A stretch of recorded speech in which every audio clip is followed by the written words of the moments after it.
तो कृपया करके आपके अपने चैनल को सब्सक्राइब कर लें। आप सब्सक्राइब करते हैं तो हमें हिम्मत होती है सही और सच्ची खबरें आप तक पहुंचाने की। वरना मीडिया में किस तरह की खबरें आपको पेश की जाती है यह आप भली भांति जानते हैं। क्या मीडिया ने आपको बताया कि राहुल गांधी बिहार के छात्रों से संवाद करने जा रहे हैं? कहीं पर भी इसकी कोई खबर नहीं होगी। तो राहुल गांधी पटना में एक बड़े छात्र सम्मेलन को संबोधित करेंगे। प्रदेश कांग्रेस इस कार्यक्रम को भव्य बनाने की तैयारी में जुट गए हैं। जी हां, कांग्रेस सांसद और लोकसभा में नेता प्रतिपक्ष राहुल गांधी का प्रस्तावित पटना दौरा 11 जुलाई के बजाय अब 15 जुलाई को संभावित है। इस दौरान राहुल गांधी पटना में एक बड़े छात्र सम्मेलन को संबोधित करेंगे। प्रदेश कांग्रेस इस कार्यक्रम को भव्य बनाने की तैयारी में जुट गई है। पार्टी सूत्रों के अनुसार राहुल गांधी पटना के कोचिंग हब मुसल्लहपुर हॉट इलाके में पैदल मार्च भी कर सकते हैं। हालांकि कांग्रेस पार्टी ने अभी इसकी आधिकारिक पुष्टि नहीं की है। राहुल गांधी के छात्र सम्मेलन में बड़ी संख्या में छात्रों और युवाओं कार्यकर्ताओं को शामिल करने की तैयारी चल रही है।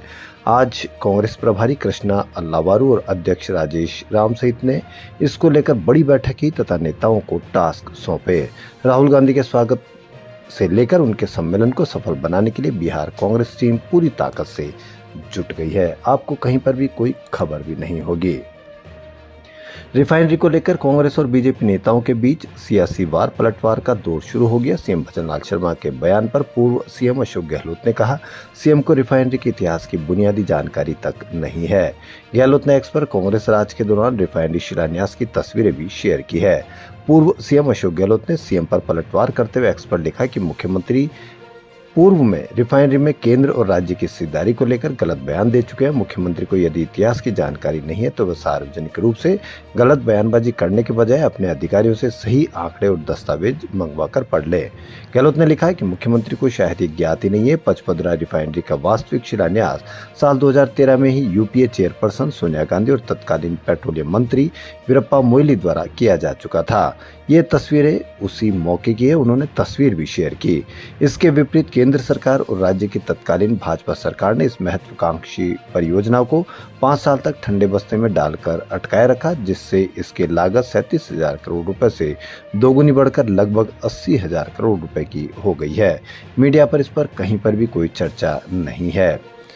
अयोध्या राम मंदिर में चढ़ाव चोरी के बीच पूर्व केंद्रीय गृह सचिव लक्ष्मी नारायण ने दावा किया है कि उनके सोने से मड़ी रामचरितमानस चोरी हो गई।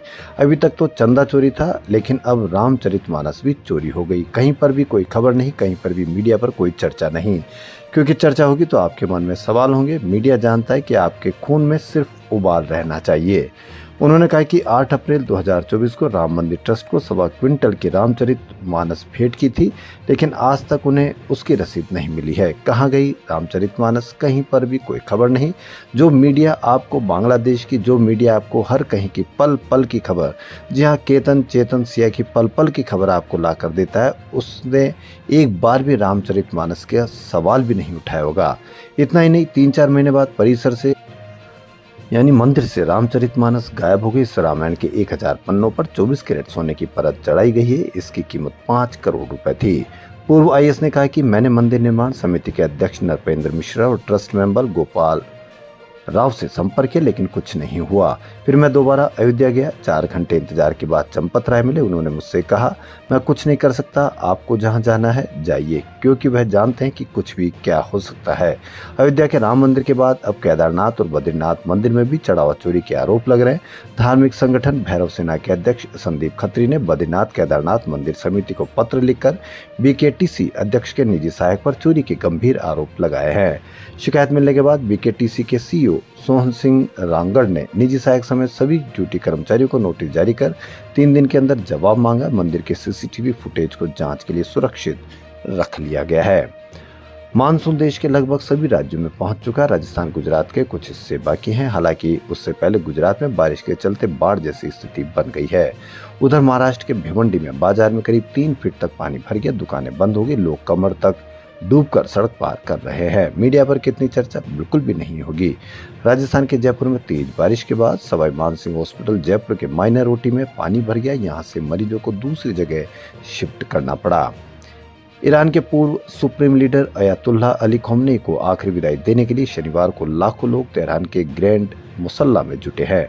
शिया परंपरा के अनुसार काले कपड़े पहने लोग छाती पीटकर मातम मनाते दिखे। इस दौरान लोगों ने खून बहेगा, अमेरिका मुर्दाबाद और बदला बदला जैसे नारे भी लगाए। तेहरान में 3 जुलाई से खमेनी के अंतिम संस्कार से जुड़ी रस्में शुरू हो गई, जो 9 जुलाई तक चलेगी। कल कार्यक्रम में 100 से ज्यादा देशों के प्रतिनिधि शामिल हुए थे। हालांकि रूस, चीन, भारत और तुर्की जैसे देशों के टॉप लीडर्स ने इससे दूरी बरती। ईरान की तरफ से न्योता भेजे जाने के बावजूद उन्होंने अपने निचले स्तर के प्रतिनिधियों को भेजा। अब टेलीग्राम ऐप पर फ्री पायरेटेड फिल्में और वेब सीरीज नहीं मिल पाएगी। केंद्र सरकार ने टेलीग्राम से फिल्मों और ओटीटी कंटेंट के पायरेटेड वर्जन देने वाले चैनल्स और ग्रुप्स को अपने प्लेटफॉर्म से हटाने को कहा है। सूचना और प्रसारण मंत्रालय ने आज कंपनी को नोटिस भेजा। मंत्रालय ने कहा कि टेलीग्राम अगले 15 दिन में पायरेटेड कंटेंट पर एक्शन की रिपोर्ट सौंपे। ऐप को 3 दिन में सरकार का दूसरा नोटिस मिला है। वैभव सूर्यवंशी ने टीम इंडिया से इंटरनेशनल डेब्यू के संकेत दिए। उन्होंने अपने इंस्टाग्राम अकाउंट पर एक स्टोरी पोस्ट की। इसमें अपने फोटो के साथ न्यू चैप्टर लिखा है। वैभव के इस पोस्ट के बाद इंटरनेशनल डेब्यू के कयास लगाए जाने लगे। हालांकि टीम मैनेजमेंट ने उनके डेब्यू पर कोई प्रतिक्रिया नहीं दी। भारत और इंग्लैंड के बीच T20 सीरीज का दूसरा मैच आज शाम 7 बजे मैनचेस्टर में खेला जाएगा। प्रधानमंत्री मोदी ने कहा कि पश्चिम एशिया में हुए युद्ध के कारण 21वीं सदी का सबसे बड़ा ऊर्जा संकट पैदा हो गया था। इस दौरान भारत की दृढ़ शक्ति के कारण सबसे बड़ा संकट भी छोटा हो गया। भारत ने अपने संसाधनों का सही इस्तेमाल किया। युद्ध के कारण जो हालात पैदा हुए उसके कारण घरेलू गैस के दाम 2000 रुपए तक जा सकते थे। सरकार ने इसको लेकर बेहतर मैनेजमेंट किया। इसी का परिणाम है सिलेंडर 950 रुपए के करीब मिल रहा है। लेकिन जब पेट्रोल की कीमतें बढ़ी, क्रूड की कीमतें बढ़ी, पेट्रोल की कीमतें बढ़ा दी गई। लेकिन अब यदि क्रूड की कीमतें कम हो गई तो पेट्रोल की कीमतें कम होगी। जनता के मन में यह सवाल अब भी कायम है। देश और दुनिया की तमाम फटाफट खबरों में फिलहाल इतना ही। धन्यवाद।